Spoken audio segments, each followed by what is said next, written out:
Assalamualaikum warahmatullahi wabarakatuh. Jalan-jalan ke Padang sama si Asep, ke kotanya kita bersepeda ria. Selamat datang Sobat ISEF, bertemu lagi di podcast Ekonomi dan Keuangan Syariah. Tepuk tangan dong, boleh dong kita. Banyak loh, ada banyak orang loh di ruangan ini. Oke, saya Raditya Dika dan kita sekarang berada di podcast Ekonomi dan Keuangan Syariah bersama Departemen Ekonomi dan Keuangan Syariah Bank Indonesia. Nah, podcast ini merupakan media yang membahas perkembangan dan berbagai isu menarik seputar ekonomi dan keuangan syariah di Indonesia yang juga kebetulan ini merupakan bagian dari Road to ISEF, festival ekonomi dan keuangan terbesar di Indonesia, yaitu Indonesia Syariah Economic Festival atau ISEF yang akan diselenggarakan ke-10 kalinya di tahun 2023 ini. Podcast kali ini edisi khusus banget. Karena selain peringatan 10 tahun ISEF, DEKS bersama dengan seluruh regulator Eksyar tengah gencar-gencarnya melakukan edukasi. Kenapa? Karena ternyata banyak teman-teman yang mungkin nonton yang belum paham nih ekonomi syariah secara umum atau secara khusus itu seperti apa. Makanya saya langsung hadirkan nih untuk judul podcast kita hari ini, yaitu Universalitas dan Inklusivitas Ekonomi Syariah. Ada dua narasumber kita sudah berada di depan kita. Yang pertama ada Bapak Wahyu Purnama. Bapak. Assalamualaikum. Ya, Direktur sekaligus Kepala Grup Pemberdayaan Ekonomi dan Keuangan Syariah Bank Indonesia. Lalu di sebelahnya sudah ada depan saya juga Ibu Susan Joko Sudirgo. Selamat pagi Bu. Marketing Communication Konsultan. Oke, mari ya kita langsung di pertanyaan yang paling standar. Semua orang sekarang udah sering dengar ekonomi syariah, dan kadang-kadang baca atau dia tahu ya kan. Tapi mungkin ada yang belum tahu secara definisi umumnya dulu gitu. Sebenarnya apa sih gitu ya. Jadi kita mulai dengan pertanyaan pertama. Sebenarnya apa yang membedakan ekonomi syariah atau ekonomi Islam dengan ekonomi lainnya? Mungkin dari Bapak dulu. Iya, ini penting sekali ya Mas Aldi. Ya, nggak tahu bedanya gimana mau menggunakan gitu ya. Betul. Jadi mungkin saya coba menjelaskan dari sisi prinsipnya gitu ya. Nah, bedanya ekonomi syariah dengan ekonomi konvensional. Kalau yang pertama di ekonomi syariah itu prinsipnya adalah pengendalian harta individu itu harus mengalir menuju investasi. Jadi kan harta kita itu diam, nggak menghasilkan, tidak memberikan nilai tambah seperti itu. Yang kedua, distribusi pendapatan di dalam ekonomi syariah itu digunakan untuk menjamin inklusivitas kepada seluruh masyarakat. Jadi nggak boleh tuh yang kaya tambah kaya gitu, yang miskin dibiarin aja gitu ya. Jadi harus inklusif, merata, semua harus sejahtera. Kemudian yang ketiga, perlu adanya optimalisasi untuk investasi, misalnya dalam bentuk jual beli gitu ya. Dan juga di dalam sebuah transaksi ekonomi itu harus berbagi risiko. Nggak bisa si satu pihak harus dapat keuntungan, pihak yang lain nggak jelas gitu. Itu harus berbagi risiko. Kalau pas misalnya rugi ya kita berbagi rugi gitu. Untung berbagi untung. Dan no riba. Nah, ini salah satu prinsip ya, no riba. Jadi kemudian yang keempat, transaksi keuangan itu dikaitkan dengan sektor real ya, dengan sektor yang menambah nilai manfaat untuk masyarakat ya, yang menambah nilai ekonomi untuk masyarakat, yang melarang spekulasi. Melarang spekulasi, kemudian menjauhi hal yang tidak produktif, kemudian melarang atau menjauhi atau no maisir, judi, dia tidak boleh bersifat judi. Kemudian transaksi ekonomi syariah itu harus bisa bersifat partisipasi sosial untuk kepentingan publik, untuk kepentingan masyarakat banyak, memberikan nilai tambah, membantu masyarakat banyak. Kemudian yang keenam, dalam ekonomi syariah itu transaksi muamalah ya, transaksi dengan masyarakat, transaksi dalam masyarakat itu berdasarkan kerjasama yang berkeadilan, kemudian juga harus transparan ya, tidak boleh membahayakan keselamatan, kemudian tidak menzalimi satu atau beberapa pihak gitu. Dan juga tidak boleh mengandung zat yang haram. Nah tadi ada pertanyaan, apakah transaksi ekonomi dalam ekonomi syariah itu hanya untuk umat muslim saja? Tidak. Jadi kalau ada istilah agama Islam rahmatan lil alamin gitu ya, rahmat ke seluruh alam. Nah transaksi ekonomi syariah itu bukan hanya untuk umat muslim, tapi untuk seluruh umat manusia, katakanlah demikian. Oke, berarti boleh ya dari Boleh. Jadi teman-teman yang lainnya. misalnya produk halal gitu ya, atau lembaga keuangan syariah, itu boleh. Agama lain tidak melarang. Artinya Oke. apa? Kalau kita bicara pasar, sebetulnya ekonomi syariah atau produk halal itu pasarnya lebih luas daripada produk non halal. Seperti itu Mas Adi. Oke, itu tadi mungkin udah dijelaskan. Ternyata ada beberapa aspek-aspek yang mungkin orang-orang belum tahu ya. Termasuk yang tadi ya, apakah dari agama lain boleh ikut juga, dan ternyata itu tidak ada masalah Tidak ya. ada masalah. Oke, nah secara sederhana nih, kalau implementasinya gimana? Tadi kan udah ada prinsip-prinsipnya nih Ya. Pak, Bapak sudah jabarkan. Pada prakteknya diimplementasikan seperti apa? Ya.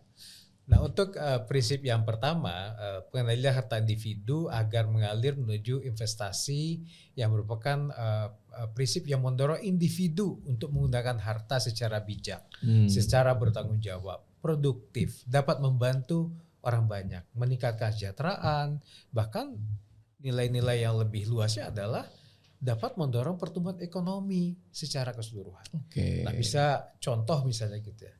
Kita punya tanah atau kita punya uang, kita punya kendaraan. Nah, itu bisa digunakan, kalau tanah misalnya, itu bisa digunakan untuk mendukung pertanian. Pertaniannya bukan hanya untuk kita saja, tapi lahan pertanian kita itu bisa digunakan oleh kelompok petani, kelompok masyarakat bisa bertani di situ dengan bagi hasil dan sebagainya. Kemudian misalnya untuk manufaktur gitu ya, untuk industri, kemudian juga jasa-jasa, itu bisa kita kelola dengan baik yang relevan dengan manufaktur dan jasa-jasa juga. Jadi tidak hanya menghasilkan barang dan jasa saja, namun juga bisa untuk membuka dan memperluas lapangan kerja. Jadi itulah memanfaatkan aktif aset kita biar produktif, kemudian juga bisa untuk membuka lapangan kerja. Nah, untuk investasi sifatnya yang membawa nilai tambah yang lebih besar lagi, itu bisa sifatnya investasi pada infrastruktur seperti jalan raya gitu ya, jembatan, kemudian juga sistem air bersih, sarana pendidikan, juga hal-hal yang meningkatkan kualitas hidup dan produktivitas masyarakat. Jadi hal-hal yang besar seperti ini bukan hanya tanggung jawabnya pemerintah, tapi seorang yang berdasarkan prinsip ekonomi syariah, dia juga bisa melakukan hal ini. Jadi bukan hanya untuk individunya, tetapi juga bisa mengoptimalkan aset yang dimiliki untuk kepentingan masyarakat banyak. Nah, contoh lainnya misalnya kalau untuk investasi keuangan gitu ya, yang bisa memberikan manfaat buat orang banyak, kemudian juga untuk masyarakat yang membutuhkan, misalnya ya kita beli sukuk misalnya. Oke. Nah, sukuk itu nanti oleh pemerintah dimanfaatkan untuk apa? Bisa membangun jembatan, bisa membangun jalan, irigasi dan sebagainya. Ada lagi nih program Bank Indonesia bersama pemerintah. Ada yang namanya CWLS, Cash Wakaf Link Sukuk. Jadi uang kita berikan sukuk itu nanti dibawakan pemerintah untuk fasilitas masyarakat, dan hasilnya, bagi hasilnya itu diwakafkan. Diwakafkan nanti bisa lagi untuk untuk digunakan untuk proyek program-program wakaf. Termasuk itu misalnya untuk rumah ibadah, untuk fasilitas umum juga, untuk misalnya memberdayakan ekonomi masyarakat. Juga bisa investasi dalam bentuk keuangan syariah ini dalam lembaga keuangan mikro seperti BMT dan sebagainya. Atau misalnya BPR Syariah dan sebagainya. Nah, contoh lainnya bisa juga investasi dalam bentuk investasi pendidikan gitu ya, pelatihan, juga untuk hal-hal yang baik yang kalau secara umum itu bisa kita katakan kegiatan yang sifatnya filantropi. Nah, untuk prinsip yang kedua, distribusi pendapatan untuk menjamin inklusivitas seluruh masyarakat. Jadi niatannya itu di dalam ekonomi syariah itu pendapatan itu nggak boleh dikuasai oleh orang tertentu saja, harus merata, harus sejahtera gitu, nggak boleh ada kesenjangan ekonomi. Oleh karena itulah makanya ini dilakukan bisa melalui keuangan sosial, ya, zakat, infak, sedekah, itu semua untuk membantu ekonomi masyarakat, untuk berbagi kepada masyarakat yang membutuhkan. Dan juga banyak sekali komunitas masyarakat yang kurang mampu sebetulnya bisa sangat terbantu dengan zakat, infak, sedekah tadi. Nah, kemudian untuk prinsip yang ketiga dan keempat tadi ya, itu memiliki tujuan untuk menciptakan sistem ekonomi yang lebih adil, kemudian berkelanjutan, dan dan berorientasi kepada pembangunan yang real. Nah, contohnya misalnya ya dalam praktiknya itu ya investasi yang berbagi resiko gitu ya. Kemudian tadi sudah kita sampaikan di depan, bagaimana menghindari praktik pemberian atau penerimaan bunga terkait dengan riba tadi. Kemudian juga harus menghindari eksploitasi para pihak. Nggak ada orang yang terzalimi. Nggak ada misalnya orang yang sudah bekerja dibayarnya tidak layak, misalnya, itu nggak boleh dalam ekonomi syariah. Juga harus mencegah kontrak atau transaksi yang hanya mengandalkan keberuntungan, jadi bukan keuntungan gitu ya, keberuntungan. Jadi ini kan spekulasi gitu ya, atau sifatnya laki gitu ya, atau kebetulan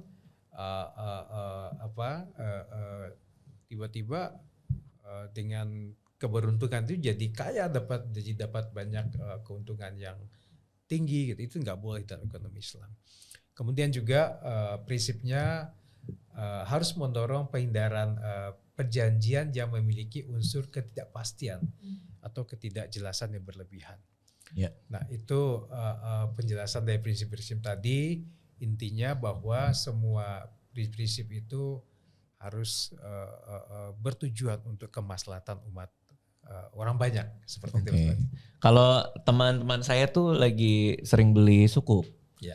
Karena kan orang kan suka milih tuh biasanya kalau mau ori atau sukuk gitu kan. Ya. Mungkin yang buat belum tahu tuh sukuk tuh semacam apa nih Pak, kayak surat utang untuk dari negara kepada kita ya Pak, apa gimana tuh Pak? Kalau konvensional mungkin bentuknya ori. Iya. Tapi yang syariah bentuknya sukuk. Oke. Nah, apalagi kalau kita niatkan gitu ya, kita membantu negara untuk membiayai pembangunan berbagai infrastruktur tadi, saya kira kita berinvestasi tapi juga menjadi ibadah gitu kan. Oke, kita ke Ibu Susan sekarang nih. Gimana nih Bu, bentuk universalitas dari ekonomi syariah? Oke, Mas Radit, saya tuh contoh dari bukti dari inklusivitas dan universalitas dari ekonomi syariah. Oke, siap. Jadi saya mau cerita pengalaman saya tahun 2017. Kemarin itu saya mau menambah portfolio untuk produk keuangan syariah.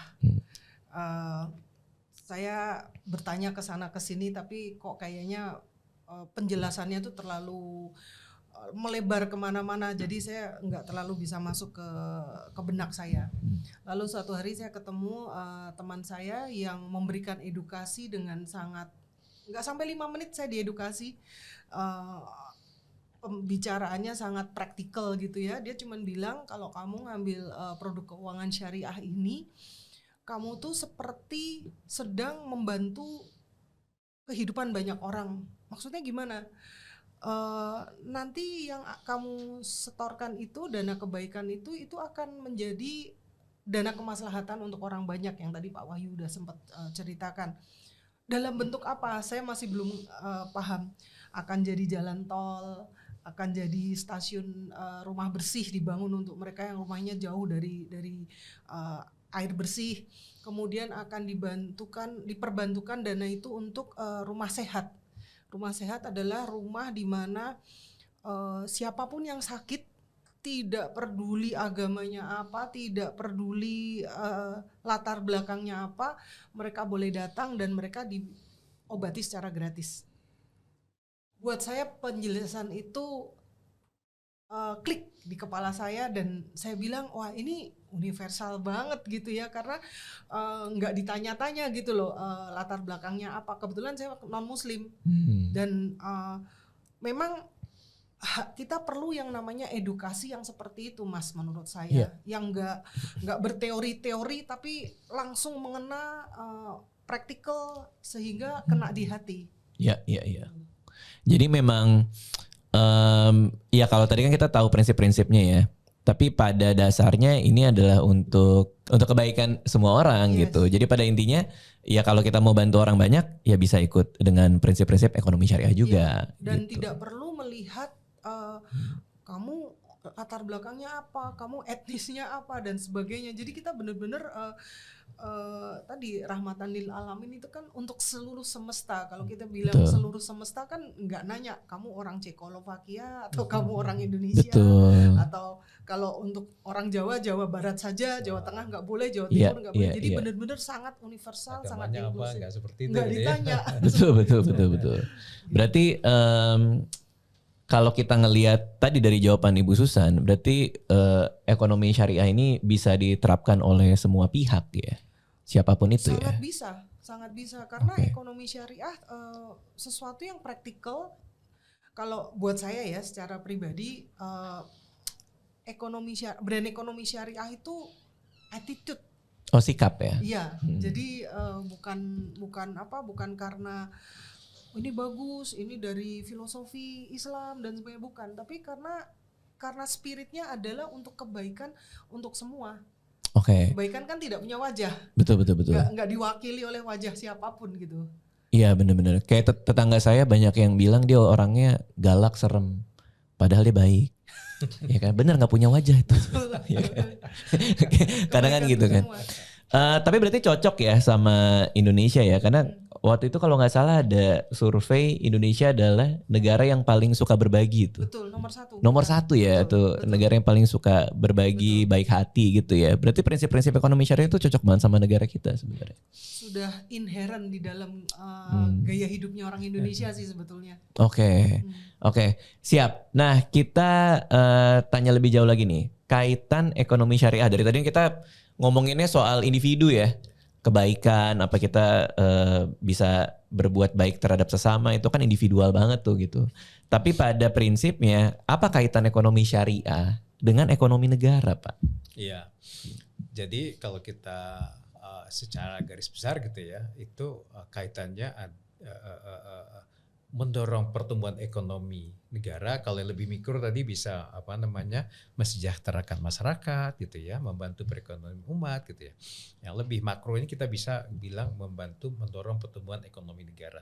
Dari sisi tugas Bank Indonesia juga bisa ekonomi syariah ini bisa memperkuat atau mendukung untuk pengendalian stabilisasi nilai rupiah. Nah itu secara garis besar seperti itu. Nah ekonomi dan keuangan syariah itu memiliki potensi untuk menjadi sumber pertumbuhan ekonomi baru. Kalau kita fokuskan pengembangannya secara serius, secara menyeluruh gitu, hingga nanti ekonomi syariah itu menjadi halal lifestyle, menjadi budaya gitu. Nah kenapa demikian?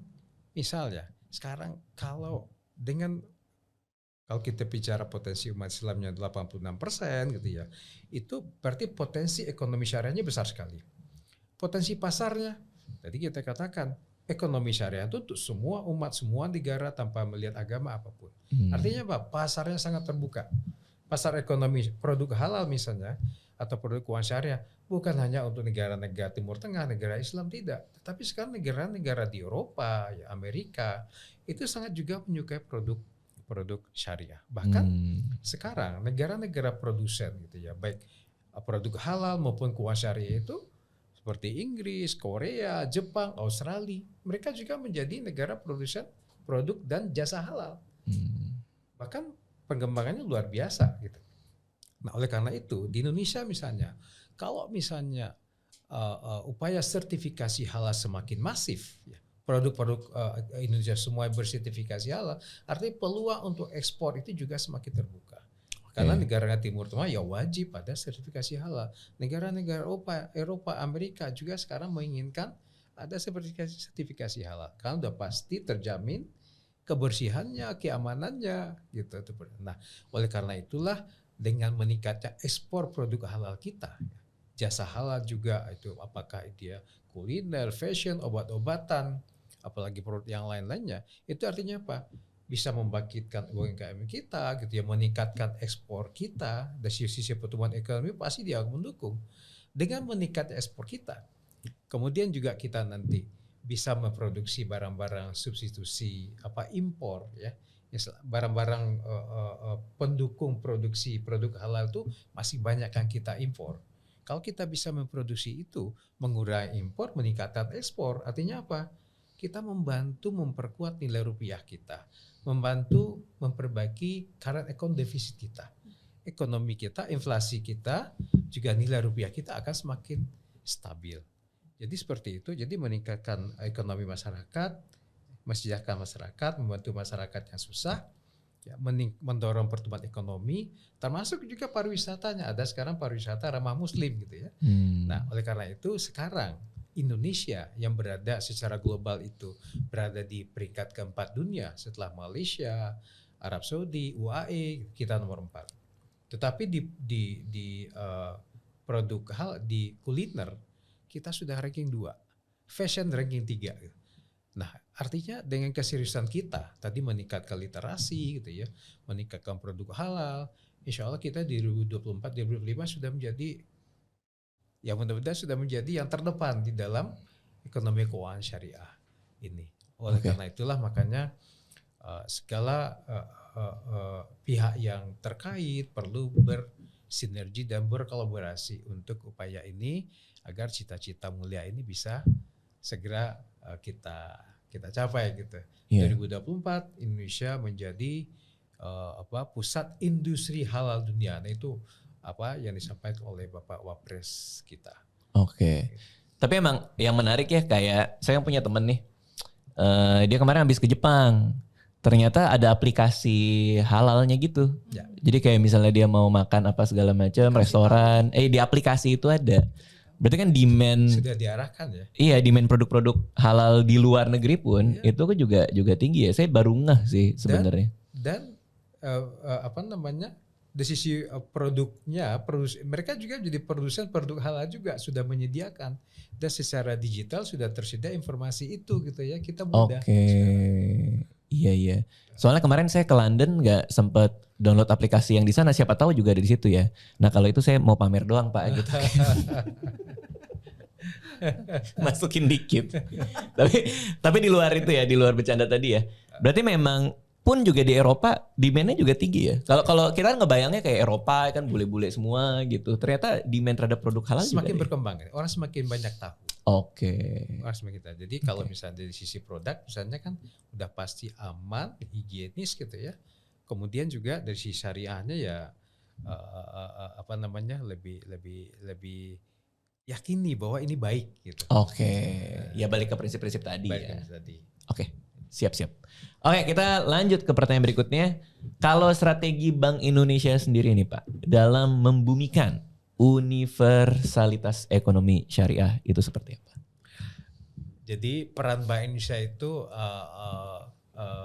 kita sebut dengan RAIN ya. Regulator Bank Indonesia juga mengeluarkan aturan-aturan baik terhadap di dalam pasar uang syariah, di dalam pendalaman pasar uang syariah gitu. Yang kedua misalnya untuk menetapkan aturan tentang GWM, giro wajib minimum perbankan yang syariahnya gitu, untuk pengaturan dalam konteks bagaimana pengendalian kondisi moneter Bank Indonesia.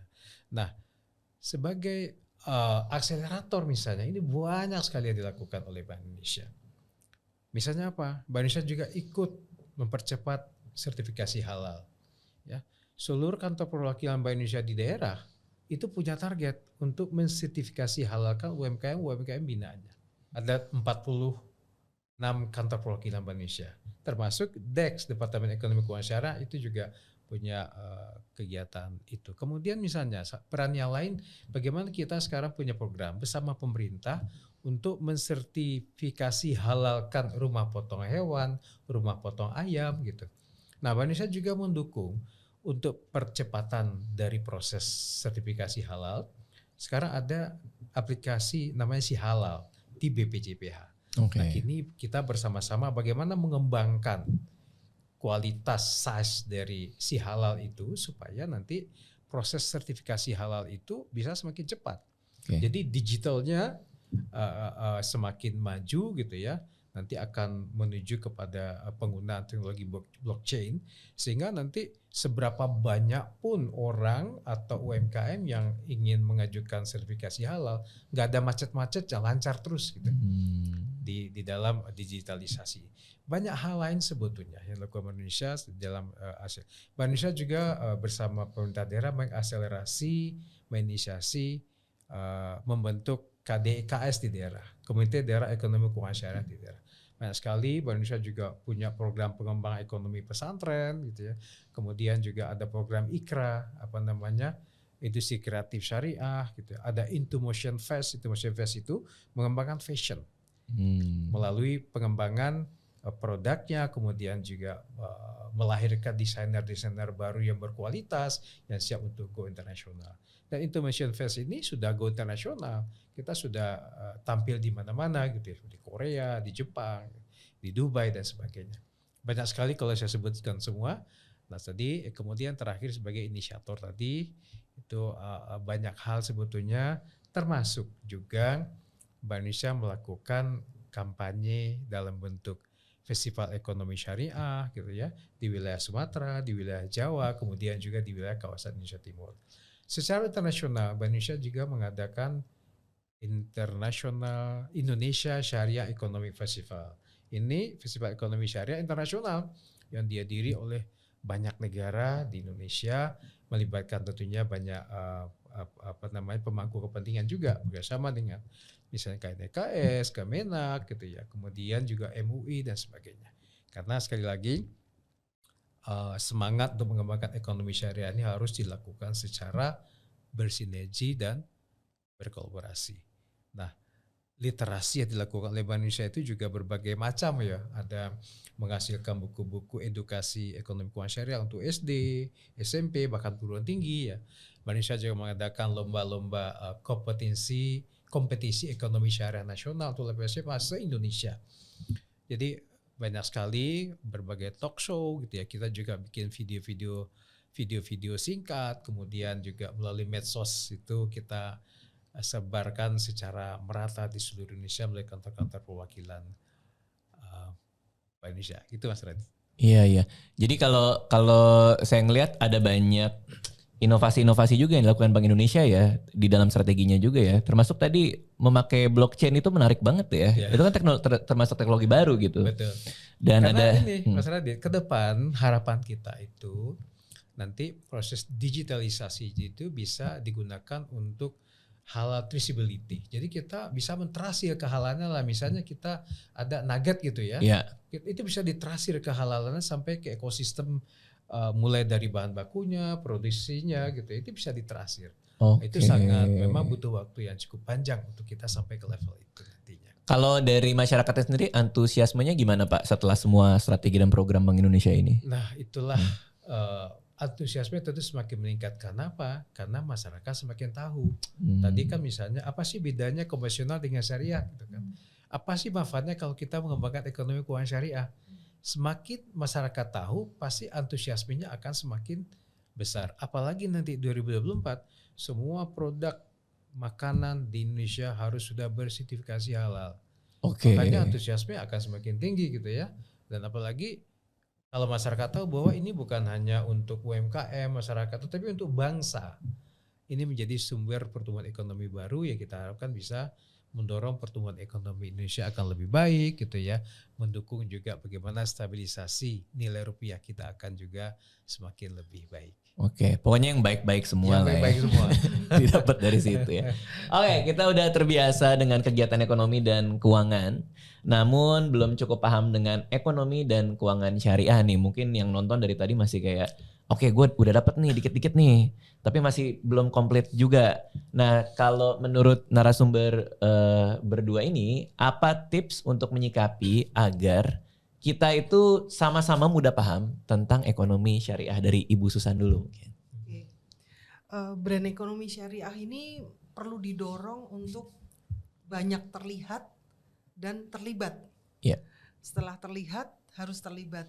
Saya contohnya setelah saya melihat brand ekonomi syariah, kemudian ada orang yang melibatkan saya di dalam konsep ekonomi syariah itu, dan saya teredukasi, dan saya akhirnya setelah itu menjadi brand ambassador tidak resmi dari ekonomi syariah karena inklusivitas dan universalitasnya sangat-sangat membumi. Semua orang bisa terakses, semua orang bisa berpartisipasi di situ. Kalau buat saya pribadi, brand ekonomi syariah itu attitude, sikap. Oke, benar-benar. Ya kadang kalau kita ngelihat apa ya, ngelihat sebuah brand, sebuah nama gitu kan, kalau kita nggak bener-bener paham dasarnya apa, kita cuman kayak ngeliat dari luar aja Lewat gitu saja kan. gitu. Tapi begitu kita tahu, oh nih hatinya tuh ada di soal sikap yang baik dan kebaikan buat semua orang, baru kita ngerti, oh kenapa diturunkan dengan prinsip-prinsip tadi gitu Dan ya. itu perlu edukasi. Betul. Kalau dari Bapak sendiri gimana Pak? Iya, jadi ini memang seperti kata Bu Isa barusan, ada sisi supply, ada sisi demand gitu ya. Oke. Dari supply katakan dari pemangku kepentingan, bagaimana upaya mengembangkan ekonomi syariah dari berbagai sisi dengan bersinergi kemudian berkolaborasi gitu. Apa yang kita lakukan dilakukan Bank Indonesia, KNDKS, Kemenak, MUI semua itu katakanlah dari sisi supply-nya. Dari sisi demand-nya tentu perlu literasi, edukasi, sosialisasi yang masif, menyeluruh dan kreatif sesuai dengan bahasa-bahasa yang familiar di mata masyarakat sekarang. Nah, oleh karena itulah makanya bagaimana sih supaya gampang paham ya, upaya literasi harus diperkuat gitu kan agar ekstra ini menjadi halal lifestyle. Kemudian kita juga harus paham bahwa nilai-nilai dari ekonomi syariah itu ya seperti tadi, bahwa itu rahmatan lil alamin gitu kan buat seluruh makhluk di alam, buat seluruh masyarakat gitu. Nah, oleh karena itu nilai-nilai kebaikan yang ada di dalam kita harus paham. Di situ ada nilai kebaikan, kesejahteraan, kemerataan, inklusif untuk semua lapisan masyarakat, semua agama bisa dilakukan. Dan itu kebaikan untuk semua. Kebaikan untuk tadi lapisan masyarakat bawah, untuk bangsa, pertumbuhan ekonomi, kemudian juga bisa juga mendukung stabilisasi nilai rupiah. Jadi betul-betul untuk kemaslahatan masyarakat, bangsa, dan negara. Oleh karena itulah, maka kita harus memahami dulu bahwa di dalam ekonomi syariah itu prinsipnya adalah kebaikan untuk semua. Kalau kita sudah paham itu, nanti insya Allah kita akan mudah paham dan mempelajari dan nanti tentunya pada akhirnya mempraktekkan ya, menjadikan ekonomi syariah itu menjadi halal lifestyle. Itu Mas. Oke, wah keren banget ya. Nah, seru banget pembahasan kita pada episode kali ini. Jadi tahu kalau ekonomi dan keuangan syariah juga merupakan konsep berekonomi yang sifatnya universal ya buat semua orang dan inklusif. Bisa diterapkan oleh siapa aja. Nah, demikian Sobat ISEF podcast kali ini. Semoga memberikan ilmu yang bermanfaat buat kita semua.